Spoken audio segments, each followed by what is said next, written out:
Que le Seigneur Dieu vous bénisse. Amen. Mon message de ce matin, je l'intitule « Que votre adoration soit pure et sans tache ». Que votre adoration soit pure et sans tache. Et nous avions lu dans Jacques 1, versets 25 à 27. Et la parole de Dieu dit: mais celui qui aura plongé les regards dans la loi parfaite, la loi de la liberté, et qui aura persévéré, n'étant pas un auditeur oublieux, mais se mettant à l'œuvre, celui-là sera heureux dans son activité. Si quelqu'un croit être religieux sans tenir sa langue en bride, mais en trompant son cœur, la religion de cet homme est vaine.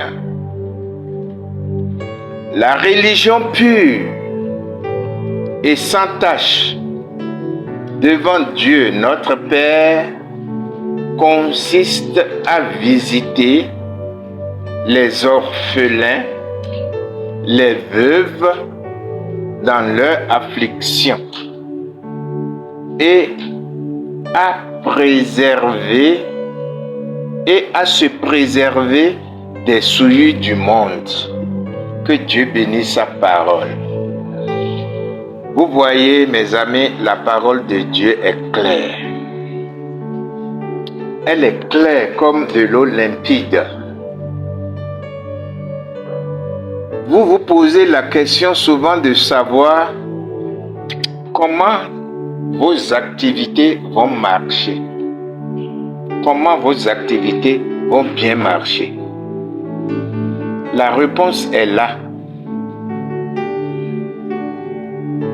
Mais celui qui aura plongé les regards dans la loi parfaite, la loi de la liberté, et qui aura persévéré, alléluia.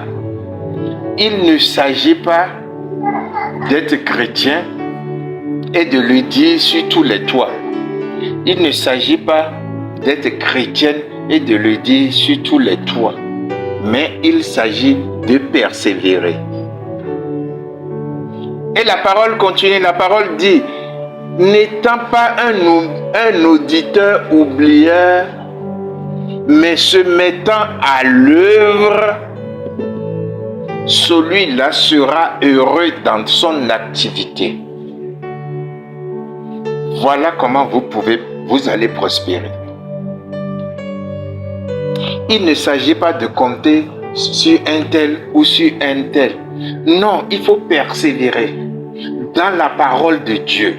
Il faut persévérer dans la sanctification. Alors tes activités vont progresser, seront bénies. Parce que Dieu est juste.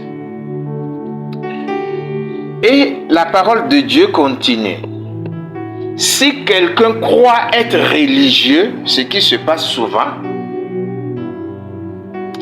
beaucoup de frères et sœurs dans l'église pensent qu'ils sont, qui sont des hommes super. Ils croient qu'ils sont très religieux, au point où ils peuvent se targuer même de juger l'autre. Et la Bible parle d'eux ici. Si quelqu'un croit être religieux sans tenir sa langue en bride, mais en trompant son cœur, la religion de cet homme est vaine. Pourquoi il a parlé du cœur? Parce que Dieu réside dans le cœur. Les gens parlent beaucoup. Ils jugent beaucoup leurs frères. Ils jugent beaucoup leurs sœurs. Le pasteur n'en parlons même plus. La Bible dit, si tu crois être plus religieux que ceux-là, ta religion est une religion vaine. Et maintenant, la parole donne la vraie définition de la vraie religion. Et elle dit ceci, au verset 27. La religion pure et sans tache devant Dieu notre Père consiste à visiter les orphelins, les veuves dans leur affliction et à se préserver des souillures du monde. Après avoir fait ces choses, qui est très bien et que Dieu te bénisse, la parole t'invite à la sanctification. Et au même moment, j'entends des gens qui disent que on ne doit pas les juger.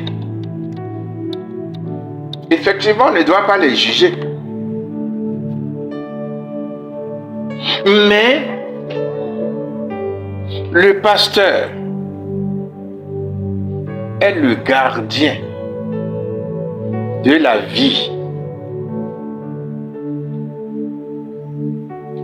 des fidèles.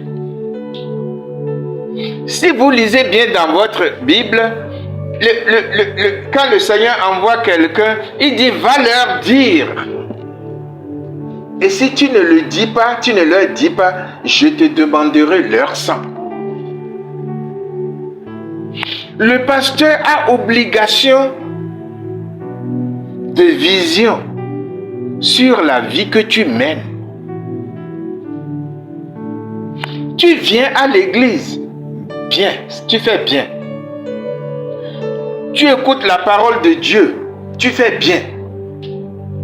Mais dehors, tu as le devoir de bien vivre afin d'honorer notre Seigneur Sauveur Jésus-Christ. Et afin de t'honorer toi-même. C'est ce que les gens oublient. Vous voyez? Mes amis, nous vivons dans un monde où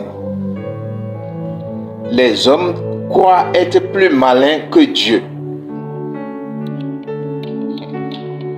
C'est simplement une ironie. C'est une aberration de leur part. Aucun homme ne peut prétendre être plus malin que Dieu. Parce que ce Dieu-là, c'est lui qui a formé cette tête-là.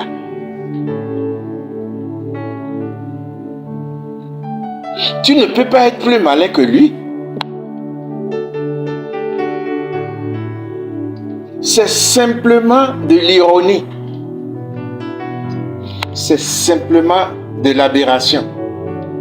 Car Dieu est toujours dans sa parole. Et c'est dans sa parole qu'il fonctionne avec nous. C'est dans sa parole qu'il fonctionne avec toi. Il faut que tu sois dans sa parole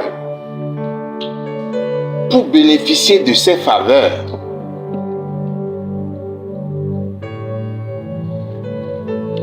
Aujourd'hui, vous verrez des gens qui font toutes sortes de mauvaises choses pour avoir de l'argent. Et ensuite, un matin,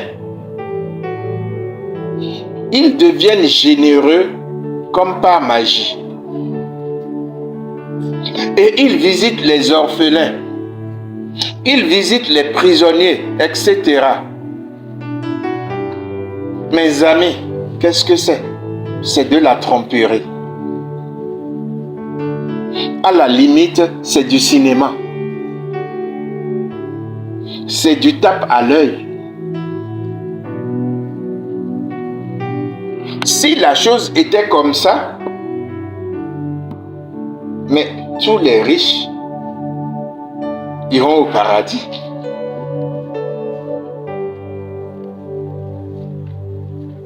Notre Dieu est un Dieu pur. C'est un Dieu sans tache. Il n'est pas un Dieu de la tergiversation ou de la fiction.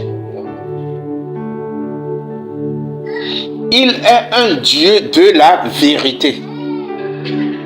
Il est un Dieu de la réalité. Tout ce qu'il dit est vérité. Tout ce qu'il fait est vérité. Tout ce qu'il fait est juste. Et tout ce qu'il fait est parfait.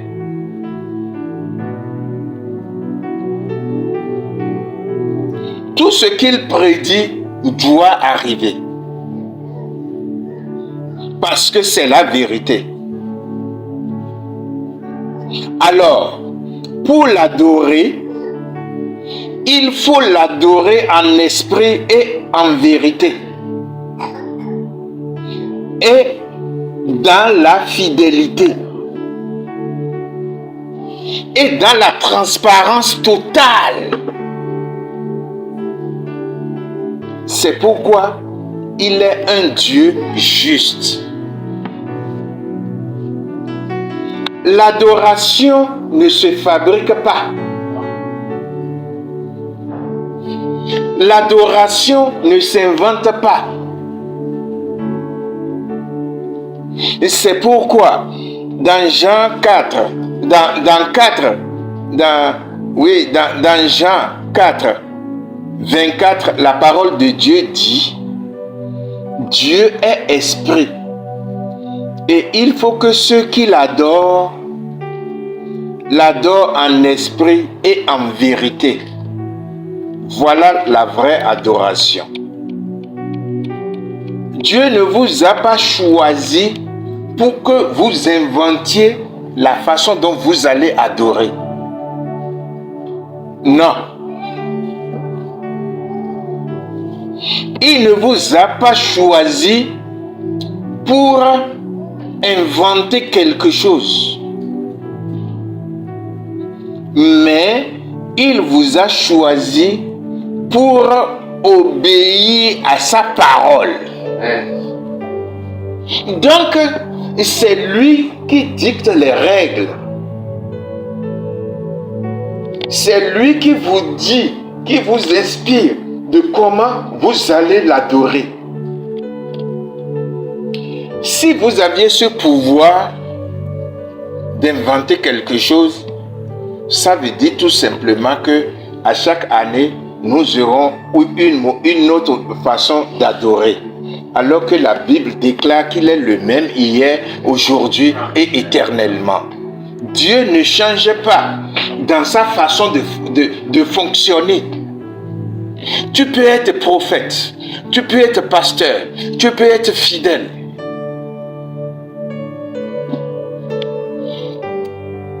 Il a ses règles pour toi que tu dois appliquer dans ton adoration. N'essaie pas d'inventer quelque chose pour venir dire quelque chose aux gens.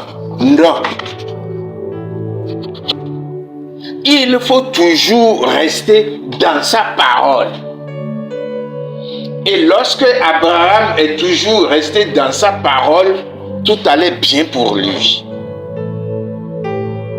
Abraham ne priait pas pour avoir les bénédictions. Mais les bénédictions suivaient Abraham pour s'accomplir sur elle. Et lorsqu'il est sorti de la terre promise pour aller en Égypte à cause des problèmes, les bénédictions se sont arrêtées à la terre promise. Et Abraham a eu des problèmes là-bas en Égypte. On a pris sa femme. Et Dieu était obligé de reprendre le contrôle. Dieu a dû protéger sa femme dans le palais du roi. Il a dû contrôler ce roi-là pour qu'il ne touche pas sa femme. Lorsque vous sortez de la parole, les problèmes arrivent et vous risquez d'être seul. Mais lorsque vous êtes dans la parole et que les problèmes arrivent, Dieu a dit, je vous garde comme la prunelle de mon œil. Ça veut dire quoi? Tout ce qui t'arrive, lui arrive. C'est à lui que c'est arrivé. Et c'est lui qui prend les coups. Et c'est ça, ce sont les coups là que Jésus-Christ a pris sur la terre jusqu'à la croix. Et jusqu'à la mort. Mes amis, ne cherchez pas à fabriquer votre adoration. Vous perdez votre temps. Un chrétien ne fabrique pas son adoration. Un chrétien reste dans la parole et adore Dieu dans la parole. C'est pourquoi votre adoration doit être pure et sans tache. Et aussi longtemps que vous allez rester dans la parole, que les gens vous critiquent, que les gens vous insultent, que les gens vous écoutent ou que les gens ne vous écoutent pas, votre adoration devant Dieu est pure et sans tache. Savez-vous que le vrai chrétien qui est dans la parole ne pêche pas? Alléluia. Ça, frère Branham l'a dit plusieurs fois. Le vrai chrétien qui est dans la parole et qui reste dans la parole, quel que soit ce que les gens vont dire de vous et que vous êtes dans la parole, vous êtes pécheur à leurs yeux, mais devant Dieu, vous n'êtes pas pécheur. Pourquoi? Parce que vous êtes dans sa parole. Vous êtes dans sa parole. Alors, je vous conseille de demeurer dans sa parole. Quoi que les gens disent, quoi que les gens pensent de vous, restez et demeurez dans sa parole. C'est pourquoi nous devons nous examiner chaque fois pour voir si nous sommes dans sa parole. Et si nous remarquons que nous sommes sortis de sa parole, qu'est-ce qu'il faut faire? Confessons nos péchés et revenons dans sa parole. La Bible dit qu'il est juste et bon de nous les pardonner. Mes amis, maintenant nous allons observer la réaction d'une femme qui écoutait Jésus. Observez sa réaction. C'est dans Jean 4, 25. Alléluia. Donc Jésus parlait. Jésus lui parlait. Écoutez ce que la femme a dit. La femme lui dit, je sais que le Messie doit venir, celui qu'on appelle Christ. Quand il viendra, quand il sera venu, il nous annoncera toutes choses. Comment elle a su? Voilà une femme qui lit la parole. Elle dit, je sais que le Messie doit venir.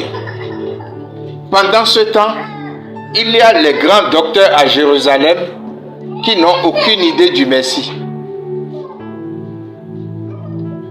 Et cette pauvre femme, elle dit à Jésus, je sais que le Messie doit venir. Celui qu'on appelle Christ. Elle connaît même son nom.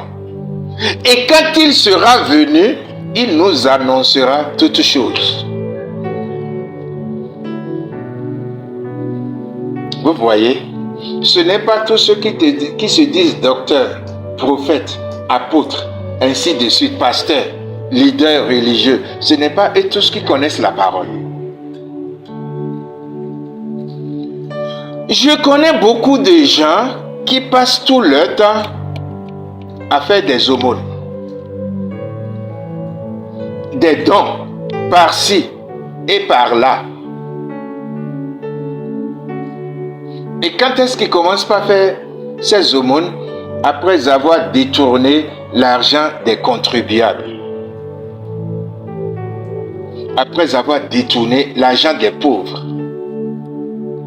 Ils viennent faire des dons. C'est de la malhonnêteté. Et Dieu condamne cela. Si vous avez la crainte de Dieu dans votre cœur, vous ne ferez pas ces choses. Mes amis, soyez compatissants. Ayez pitié des contribuables. Ayez pitié des pauvres. Ne les opprimez pas. Parce que vous avez quelque chose un peu plus qu'eux. Parce que vous êtes plus habiles qu'eux.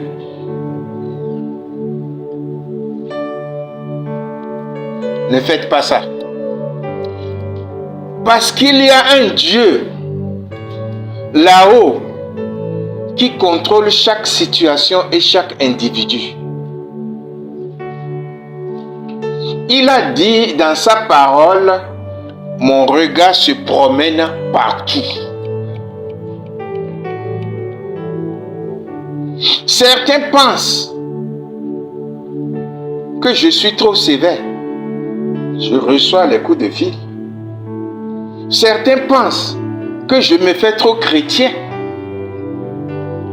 Mais non, ce n'est pas mon intention. Mon intention est que les gens changent de langage.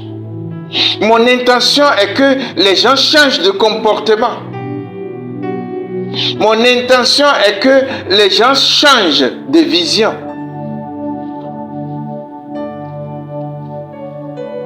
Parce que, actuellement, nous menons une autre vie, nous chrétiens. Nous menons une autre vie qui a pris le chemin du ciel. Et nous devons rester sur ce chemin.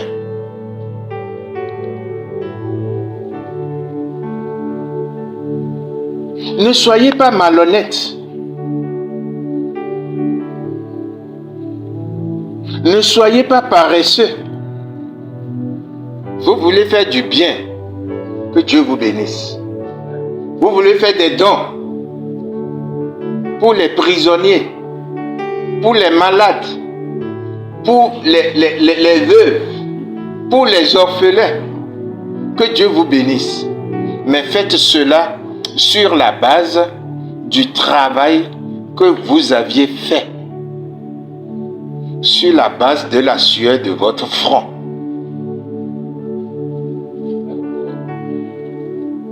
On ne vole pas pour venir payer sa dîme. Mais on travaille pour venir payer sa dîme.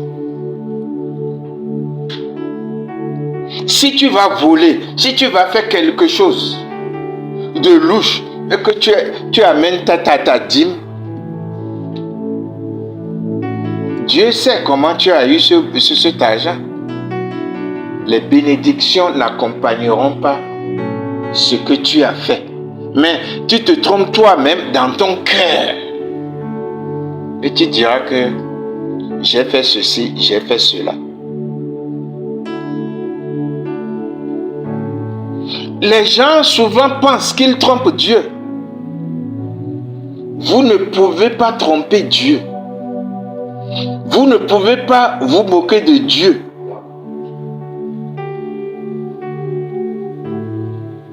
Ne soyez pas esclave de la médiocrité.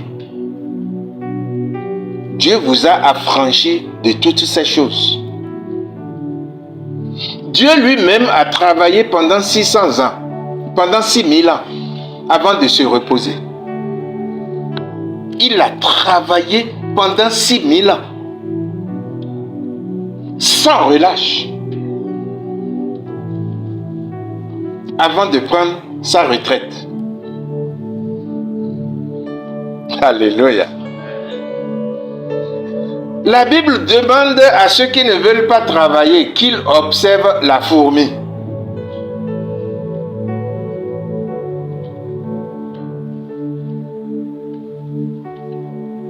Les adorateurs refusent de comprendre ces choses.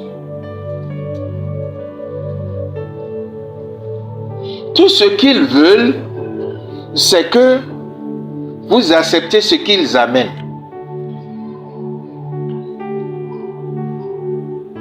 Il y a plein de gens dans la ville qui veulent me donner leur dîme. Mais je dis, je ne les prendrai pas parce que je ne vous vois pas. Avant de donner sa dîme à Dieu, donne ton âme à Dieu. Tu ne viens pas à l'église et tu veux donner ta dîme. Tu n'es pas baptisé et tu veux donner ta dîme. Attends, ça c'est pas une dîme.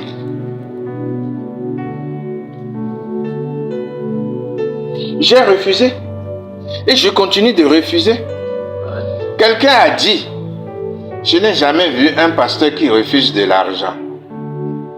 Moi, c'est pas que je refuse de l'argent, mais c'est la façon dont cet argent a été donné à Dieu. On ne fait pas de n'importe quoi et ensuite donner de l'argent à Dieu. Non, soyez intelligents.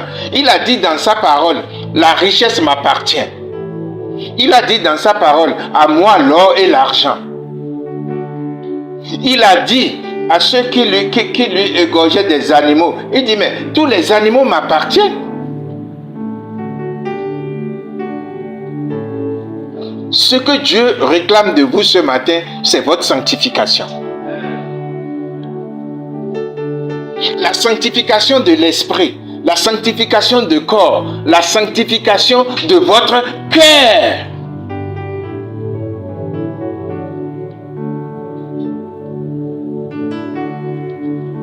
Ôtez la méchanceté de votre cœur. Ôtez la malhonnêteté de votre cœur.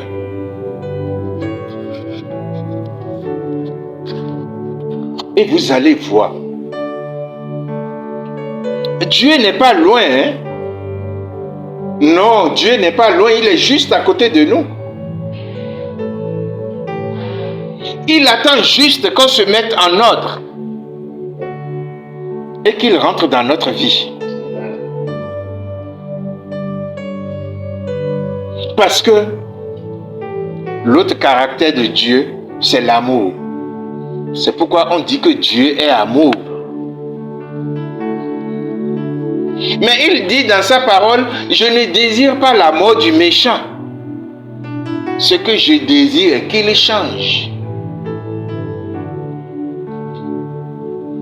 Vous voyez, il faut que vous compreniez ces choses. Il faut que vous compreniez qu'on ne vous veut pas du mal. Il faut que vous compreniez pourquoi on passe tout le temps à prier pour vous. C'est pour que vous changez. Celui qui prie pour vous là, lui-même, c'est parce qu'il cherche les faveurs de Dieu. Quand je sais que je passe tout mon temps à prier pour vous, pour votre santé, ainsi de suite, je sais que Dieu lui-même, dans son amour et dans sa miséricorde, prendra soin de moi et de ma santé. Et j'en sais quelque chose.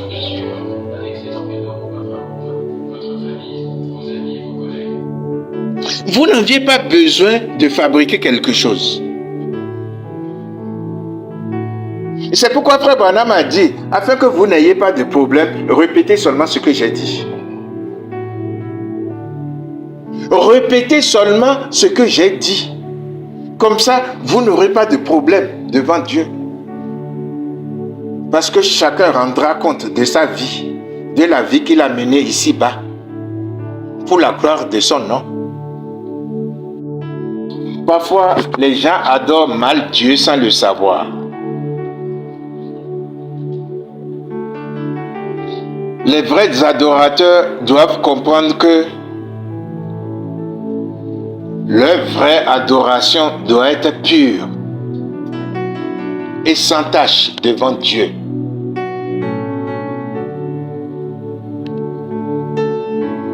Qu'est-ce que cela veut dire?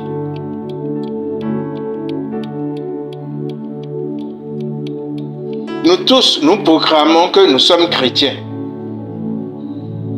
Nous proclamons que nous sommes des chrétiennes.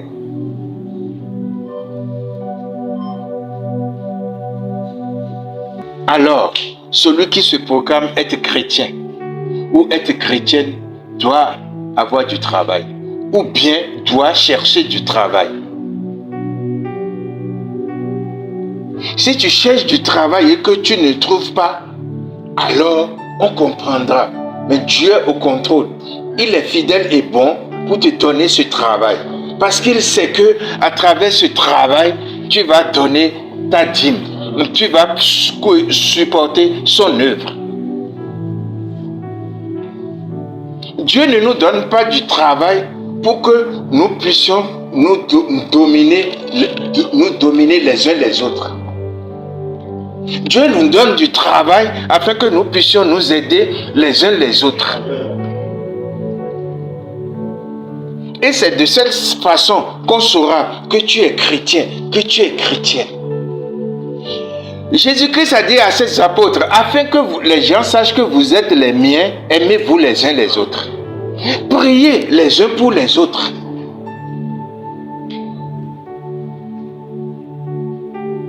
Moi, je ne comprends pas pourquoi ces choses sont difficiles à comprendre pour certaines personnes. Moi, je fais ces choses depuis plus de 20 ans. Et je sais comment Dieu m'a béni. Je ne suis pas devenu riche, mais je n'ai jamais quémandé mon pain. Alléluia. Mais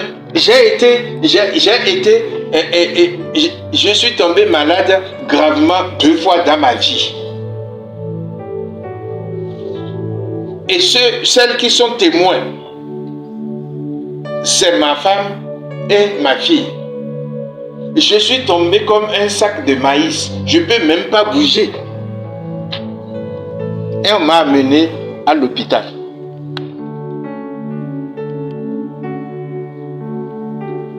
Mais aujourd'hui, me voilà devant vous et je prêche. Combien de pasteurs ne sont pas venus ici pour me saluer? Mais ils étaient surpris parce que je marche. Un seul s'est levé et a commencé par faire le tour de cette chambre et à rendre gloire à Dieu. Le voilà. Ne pensez pas que ce que vous faites pour la gloire de Dieu, non, vous n'avez, mais non, mais Dieu ne paye pas en même temps.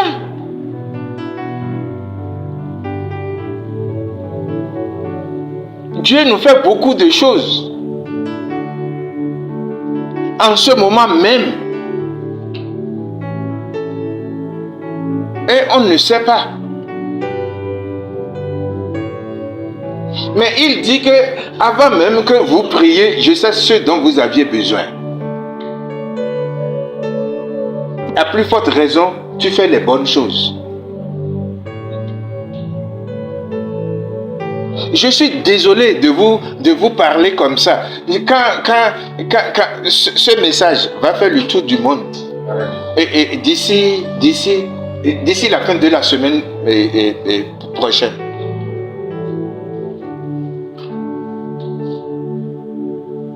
un jour, quelqu'un m'a demandé, il m'a appelé, il dit, mais est-ce que tu as expérimenté ces choses? Il n'y a rien que j'ai prêché que je n'ai pas expérimenté.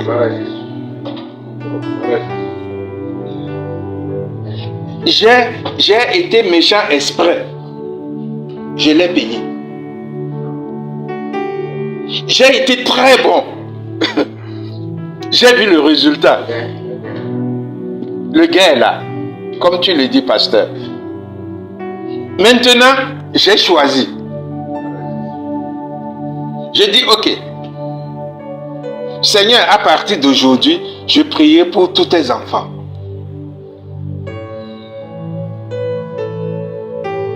Ça fait 1 an, je prie pour le pays dans lequel je suis, je prie pour le pays dans lequel mon fils est, je prie pour le pays dans lequel mon ancien se trouve, je prie pour mon pays, je prie pour ce pays, je prie pour le monde entier. Quelqu'un va dire, qu'est-ce qu'il fait?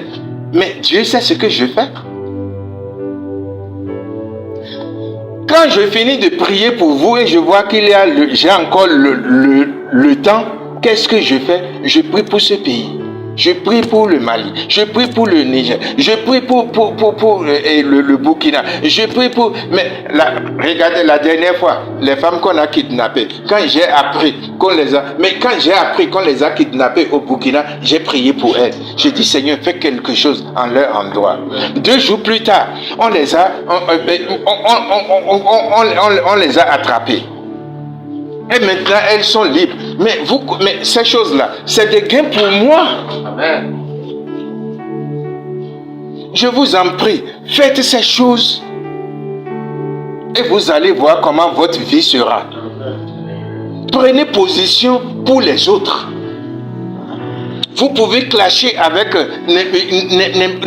n'importe qui, lui dire les 4 vérités. Mais quand vous tombez à genoux, alléluia, priez pour cette personne. Frère Branham a dit, qu'est-ce que Frère Branham a dit? Il dit, aimez le pécheur, mais haïssez le péché.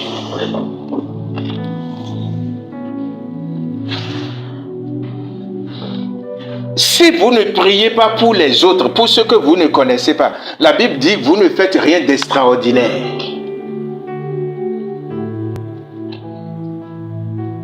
J'ai des frères un peu partout dans le monde. Je prie pour eux. Ils ont de la famille à Kinshasa, aux États-Unis. Mais un jour, on m'a dit, je ne vais pas appeler le nom parce que ça va... On va passer ça. C'est le pasteur qui m'a dit, il m'a appelé, il dit, des États-Unis, il dit, pasteur Benoît, restez dans la ligne droite de ce que vous faites. C'est très bien.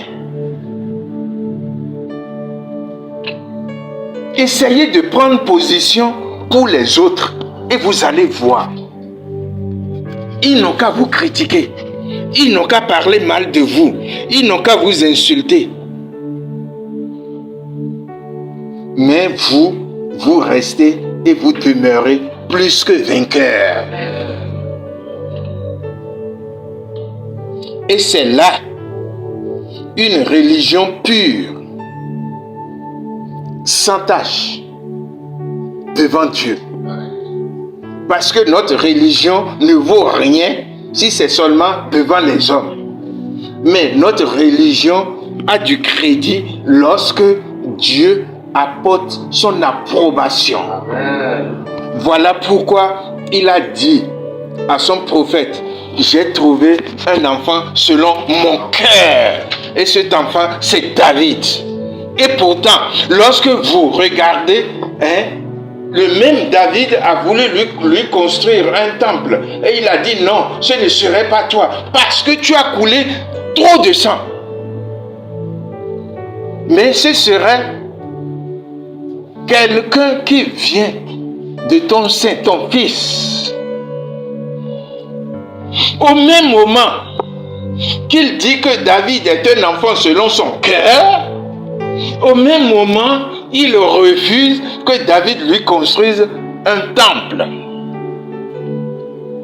Parce qu'il a fait couler trop de sang. Écoutez, Dieu, notre Dieu est un paradoxe. C'est pourquoi il ne faut pas chercher à le comprendre. Crois seulement. Crois seulement. Ça me fait mal que je trouve certains chrétiens ou certaines chrétiennes qui passent tout le temps à murmurer, à juger, et ils n'ont pas le souci de prendre position pour l'autre. Mais c'est ce que Jésus-Christ a fait pour nous. Et c'est ce que nous devons faire. C'est pourquoi la Bible dit, tel qu'il est, tel nous serons. Quand les gens prient, ils ne prient que pour leur famille, pour leurs enfants, pour leurs petits-enfants. Mais la Bible dit que tu n'as rien fait. Même le méchant aussi fait la même chose. Et Jésus a dit, votre justice doit dépasser celle des pharisiens. Oh, mais je ne sais pas pourquoi les gens ont la Bible. Si vous avez seulement vous avez votre Bible seulement pour le dimanche, je vous prie, amenez-moi ça. Quand vous viendrez ici, je vais vous la donner. On a la Bible pour la lire, pour comprendre,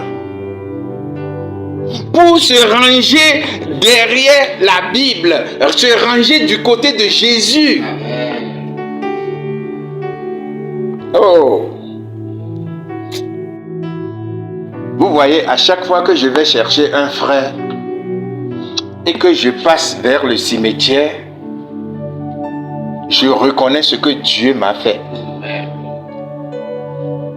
À mon âge. Mais tous ceux qui sont là, mais tout à l'heure, quand on venait là, demandez-lui. C'était du gosse là. Mais tous ceux-là, on est venu les enterrer. Et moi, je m'avais prêché.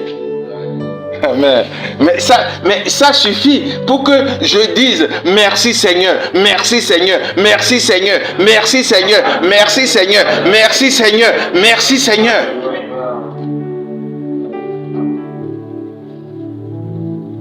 Mais si tu ne reconnais pas le bien que Dieu te fait, quand est-ce qu'il va ajouter? Il faut que vous reconnaissiez que Dieu a fait 1, 2, 3 et que vous lui dites merci, merci, merci, merci, merci. Et maintenant, il ajoute 4.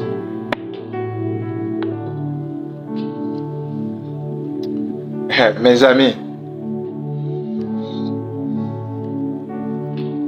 mon frère, tu as pitié du pauvre, bravo. Mais travaille et donne ta dîme. Soutiens l'œuvre de Dieu dans ce que tu as gagné à la sueur de ton front. Je le répète, paye ta dîme, soutiens l'œuvre de Dieu dans ce que tu as gagné à la sueur de ton front. Amen. Mais ne va pas voler ou faire des choses tortueuses pour venir donner ta dîme et soutenir l'œuvre de Dieu.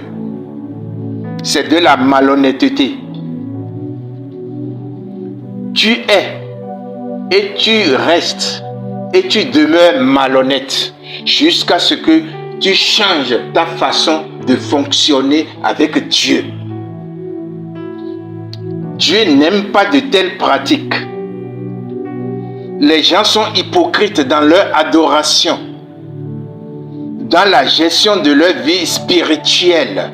Ils sont hypocrites dans la gestion de leur vie professionnelle, dans la gestion de leur vie sociale.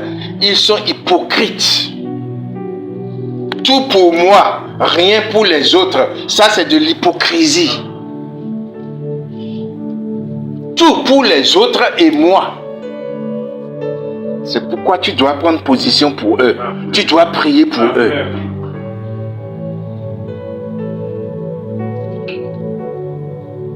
Ne soyez pas de faux croyants. Ne soyez pas des croyants limitrophes. Qu'est-ce qu'il a dit dans Apocalypse? Il a dit, je les vomirai. Dieu va vous vomir. Et il a été clair dans le livre de l'Apocalypse. Vous n'allez pas compter dans le nombre. Et ma prière, c'est que vous soyez dans le nombre. Oui. Dans Matthieu 25, 31 à 40. Écoutez. Alléluia. Matthieu 25. Matthieu 25, 31, verset 31 à 40. Écoutez ce que la parole dit. Lorsque le Fils de l'homme viendra dans sa gloire avec tous les anges, il s'assiera sur son trône de gloire. Je m'arrête là pour vous faire remarquer quelque chose. Aviez-vous remarqué l'endroit où il va s'asseoir? Ce n'est pas dans une église. Ce n'est pas dans un temple. Mais la Bible dit, il va s'asseoir, il s'assiera sur le trône de sa gloire. Où se trouve le trône de sa gloire? Dans sa parole. Et où se trouve sa parole? Dans votre cœur. Le trône de sa gloire se trouve dans sa parole. Et sa parole se trouve dans votre cœur. Au verset 31, la Bible dit, toutes les nations seront assemblées devant lui. Il séparera les uns d'avec les autres, comme le berger sépare les brebis d'avec les boucs. Et il mettra les brebis à droite et les boucs à gauche. Alléluia.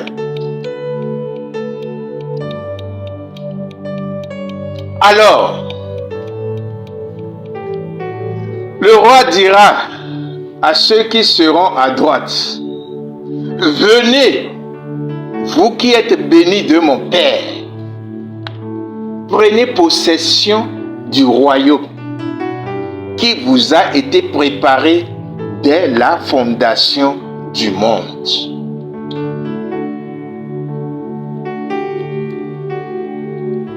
Ça, c'est une déclaration. Et voilà celui qui a le droit de déclarer. Ce n'est pas ce que vous entendez sur les réseaux sociaux là. Je déclare. Tu es qui pour déclarer? Voilà celui qui doit déclarer. Voilà, il vient de parler. C'est lui qui doit déclarer. Mais nous avons le devoir de demander et de croire que ce que nous avions demandé, il le fera. Nous n'avons pas à déclarer. Quel pouvoir nous avons? Tout le monde dépend de Dieu. Tout le monde se trouve sous ses ordres. N'importe quel soulard se lève, je déclare dans ta vie, je déclare. Tu es qui pour déclarer? C'est toi qui est allé à la croix pour moi? C'est celui qui est allé à la croix pour moi qui déclare. Moi, je dois croire et demander conformément à sa parole. C'est pourquoi Jésus a dit, si vous demandez quelque chose à mon nom, il n'a pas dit si vous déclarez quelque chose à mon nom. Si vous demandez quelque chose à mon nom. Alléluia. Au verset 35, il dit, car j'ai eu faim et vous m'aviez donné à manger. J'ai eu soif et vous m'aviez donné à boire. J'étais étranger et vous m'aviez recueilli. J'étais nu et vous m'aviez vêtu. J'étais malade et vous m'aviez visité. J'étais en prison et vous êtes venus me voir. Alléluia. Parce que Dieu te bénisse. Au verset 37, il dit, les justes les justes lui répondront, Seigneur, quand t'avons-nous vu faim et t'avons-nous donné à manger, ou avoir soif et t'avons-nous donné à boire? Quand t'avons-nous vu étranger et t'avons-nous recueilli, ou nu et t'avons-nous vêtu? Quand t'avons-nous vu malade ou en prison et sommes allés vers toi? Et le roi leur répondra, je vous le dis en vérité, toutes les fois que vous avez fait ces choses à l'un de mes plus petits, de mes frères, c'est à moi que vous l'aviez fait. Alléluia. Vous pouvez remarquer où se trouve Dieu. Un jour, je disais, je ne vais pas dire le nom, je disais, mais quelqu'un m'a dit, mais le pasteur que j'ai vu chez vous là, oui, j'ai appelé son nom. Et il dit, mais qu'est-ce que c'est? Ah oui, c'est lui qui va. C'est lui qui va en prison. Il dit, mais la personne me dit, mais il ne sait pas que ces gens-là sont mauvais. Voilà quelqu'un qui n'a rien compris. Et vous savez ce que je lui ai répondu? J'ai dit, monsieur, Jésus-Christ a dit qu'il n'est pas venu pour les bien portants, mais qu'il est venu pour les malades. S'ils sont en prison, c'est parce qu'ils sont malades. Ils sont malades. Et ils ont mal agi. Sur le plan peut-être politique, sur le plan professionnel, ou même parfois sur le plan social. Ils sont malades. Voilà ceux pour qui Jésus-Christ est venu. Aujourd'hui, qu'est-ce qu'on remarque? C'est dommage que je le dise. Vous voyez des gens qui volent un mouton et on les met en prison. Vous voyez des gens qui détournent 1 milliard et ils se cachent. Dans le gouvernement ou bien à l'Assemblée nationale sous un soi-disant immunité. Esprit malin, Dieu te voit.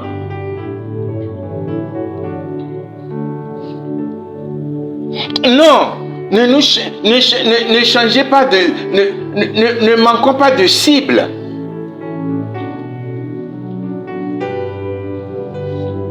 Aujourd'hui, il y a beaucoup qui sont dans la nature, qui font de n'importe quoi. Je dis bien de n'importe quoi.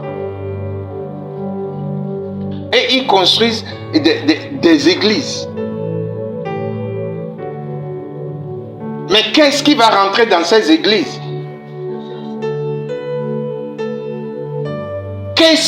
Cette église, ce temple sera rempli aussi de n'importe quel adorateur.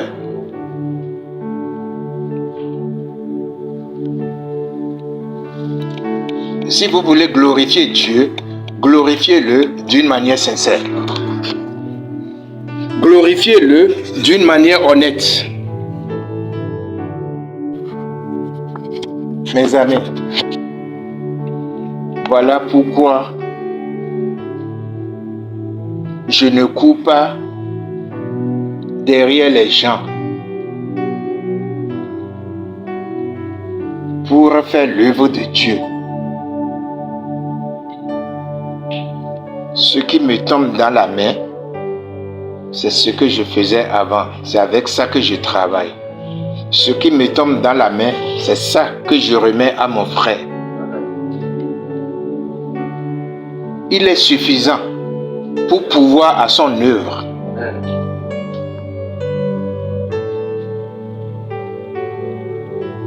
Un jour, quelqu'un m'a dit, mais pourquoi tu ne demandes pas? Je dis, il ne m'a pas appelé pour demander, mais il m'a appelé pour prier.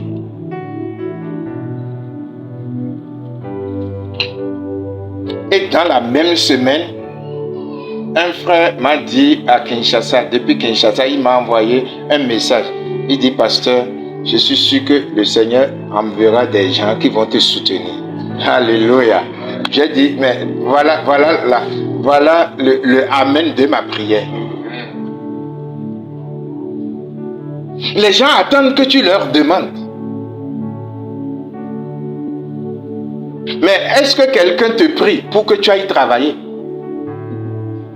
Est-ce que ton patron t'appelle le matin pour te dire, tu sais que tu vas travailler ce matin? Il ne te voit pas, il te licencie. Mais quand il s'agit de Dieu, ils attendent que tu viennes les voir.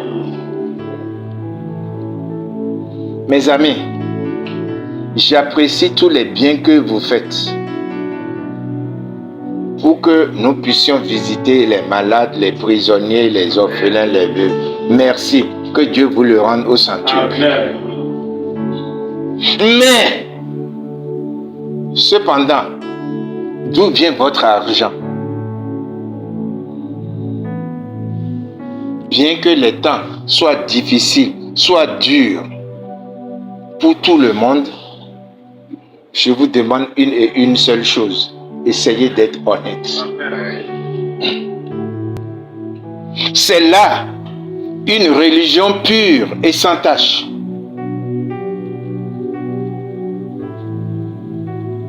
Et une religion pure et sans tache devant Dieu, ça veut dire tout simplement que c'est une grande bénédiction pour vous, pour votre famille, pour tout ce que vous portez dans le cœur, jusqu'au jour où le Seigneur, notre Dieu, viendra dans sa gloire, car il n'abandonne jamais. C'est pourquoi au dernier jour, vous ne serez pas des boucs, mais vous serez des brebis. Pensez-y. Dieu est bon.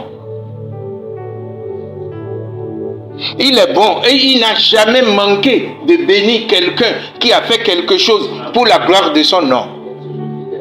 Toujours fidèle. Amen. Il est toujours fidèle. Son nom même s'appelle fidèle.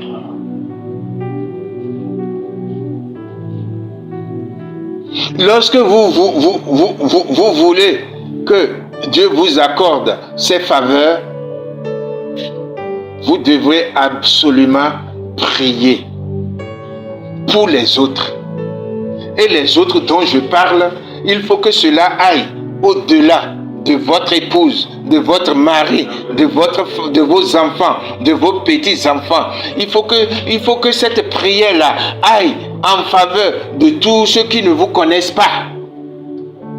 Alors, vous commencez par être comme lui, tel qu'il est, tel nous serons. Parce que Dieu est bon.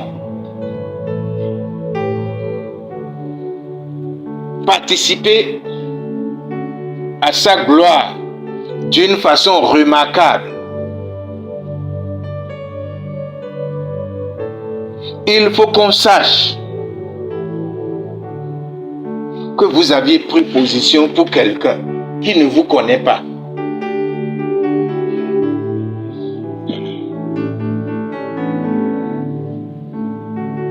C'est pourquoi Frère Branham a dit, haïssez le péché, mais aimez le pécheur. Tout celui qui ne se comporte pas comme ça ne peut jamais être agréable à Dieu.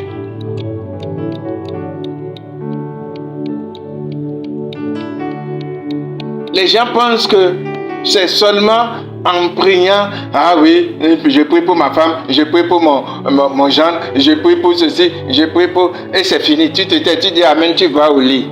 Mais et les autres? Et les autres? Ils ont besoin de quelqu'un qui puisse prendre position pour eux auprès du Père. C'est pourquoi lorsqu'on lapidait Étienne, malgré la pluie de pluie qui tombait sur sa tête, il a prié, il dit, Père, pardonne-leur, car ils ne savent pas ce qu'ils font. Il priait même pour ceux qui le lapidaient. Et Jésus a fait la même chose à la croix. Père, pardonne-leur, car ils ne savent pas ce qu'ils font. Mais quand je lis ça, je dis, mais Étienne a été inspiré jusqu'à la hauteur de l'œuvre de Jésus-Christ.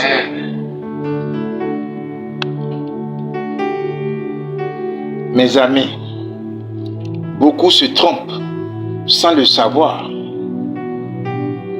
Alléluia. Si vous ne faites pas ces choses, et si vous refusez de faire ces choses, parce que vous pensez que je parle trop, Frère Branham a prêché ça. Vous souffrez simplement d'une maladie qu'on appelle l'amnésie spirituelle. Il y a beaucoup de chrétiens et de chrétiennes, alléluia, dans ce message qui souffrent de l'amnésie spirituelle.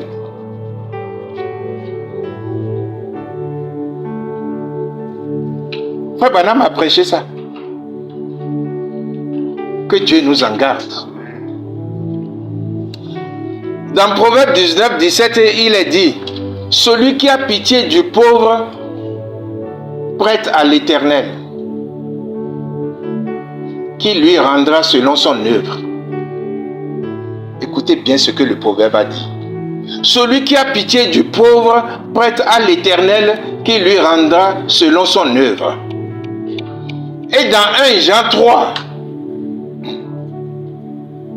17 à 18, il dit, si quelqu'un possède les biens du monde et que, voyant son frère dans le besoin, il lui ferme ses entrailles, comment l'amour de Dieu demeure-t-il en lui?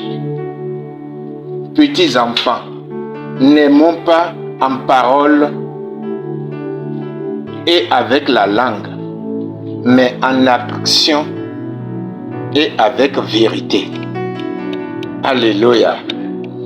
Et dans Proverbe 14, 31, il nous dit, la parole de Dieu nous dit, opprimer le pauvre, c'est outrager celui qui l'a fait. Mais avoir pitié de l'indigent, c'est l'honorer. Combien de fois vous outragez Dieu dans la journée et combien de fois vous l'honorez? À vous de juger. Votre cœur vous en parle. Dans Deutéronome 15, 10, il est dit, donne-lui ce que ton cœur, donne-lui et que ton cœur ne lui donne point à regret. Car à cause de cela, l'Éternel ton Dieu te bénira dans tous tes travaux et dans toutes tes entreprises. Quel conseil! Alléluia! Vous voyez, vous n'aviez même pas besoin d'aller faire des choses de futilité, des gris-gris par là, des choses pour que votre travail marche. ce que vous allez faire pour que ça marche, c'est écrit dans la Bible. Dans Ésaïe 58, 6 verset 6 à 10, il dit, « Voici le jeûne auquel je prends plaisir. Détache les chaînes de la méchanceté. Dénoue les liens de la servitude. Renvoie libre les opprimés. Et que l'on rompt toute espèce de joug. Partage ton pain avec celui qui a faim. Et fais entrer dans ta maison les malheureux sans asile. Si tu vois un homme nu, couvre-le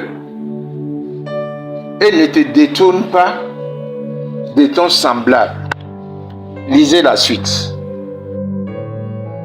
Vous voyez? Dieu est dans sa parole. Dieu ne reste que dans sa parole. En dehors de sa parole, il n'est nulle part. Tu te trompes toi-même dans ta tête.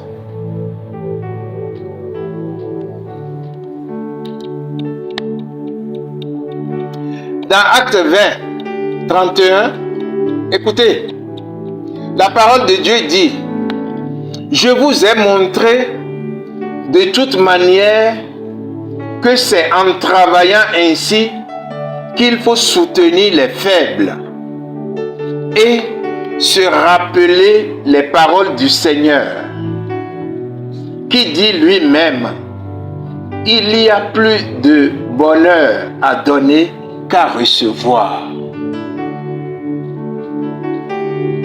Depuis quelque temps, Dieu a mis sur mon cœur, parce que j'ai cette voiture, d'aller dans la maison des gens prier. Et je vais avec mon frère. Mais je vous assure, à chaque fois qu'on vient et qu'on s'en va, ils sont contents. Ceux qui sont forts doivent soutenir les faibles.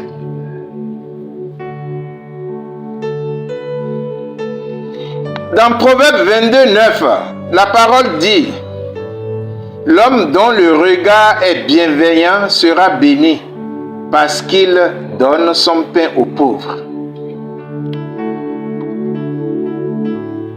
Dans Proverbe 28, 27, il dit, « Celui qui donne aux pauvres n'éprouve pas la disette, mais celui qui ferme les yeux est chargé de malédiction. » Ça, c'est sans commentaire. C'est toi qui sais ce que tu cherches. Dans Proverbe 14, 21, il dit, « Celui qui méprise son prochain commet un péché.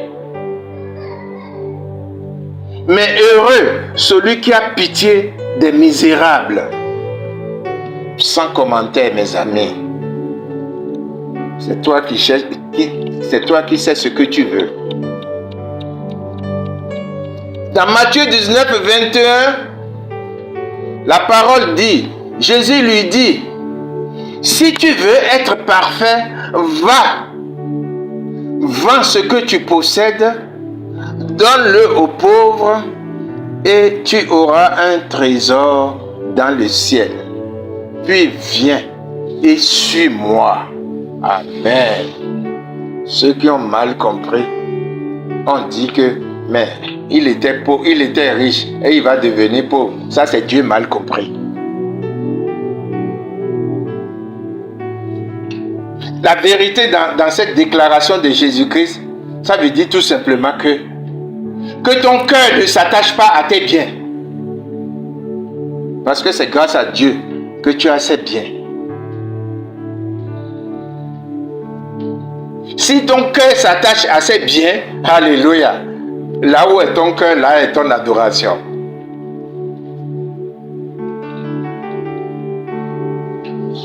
Le même Jésus a dit une autre vérité. Il dit que votre cœur ne se trouble point. Croyez en Dieu et croyez en moi. Un jour au ministère, quand j'ai sorti ça, les gens disent, bon, maintenant c'est toi-même qui t'es attrapé toi-même. Donc il y a 2 dieux. Je dis oui. Si vous n'aviez pas compris, il y a 2 dieux. Mais si vous aviez compris, il y a un seul Dieu. Frère Branham a dit, tout ce que Dieu est, il a déversé en Jésus-Christ. Et Jésus a dit plus loin, moi et mon Père, nous sommes un.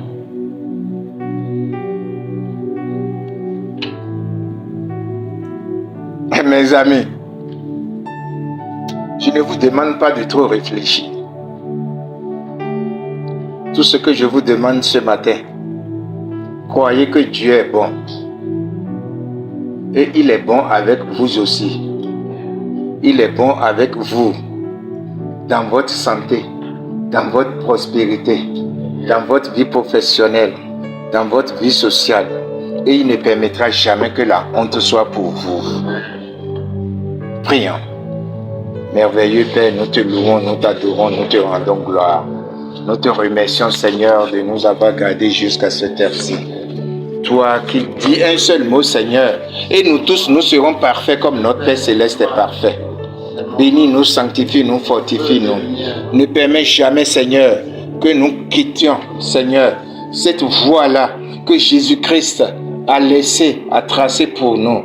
Ne permets jamais que nous quittons ce message magnifique que tu as donné à notre précieux frère William Marion Branham.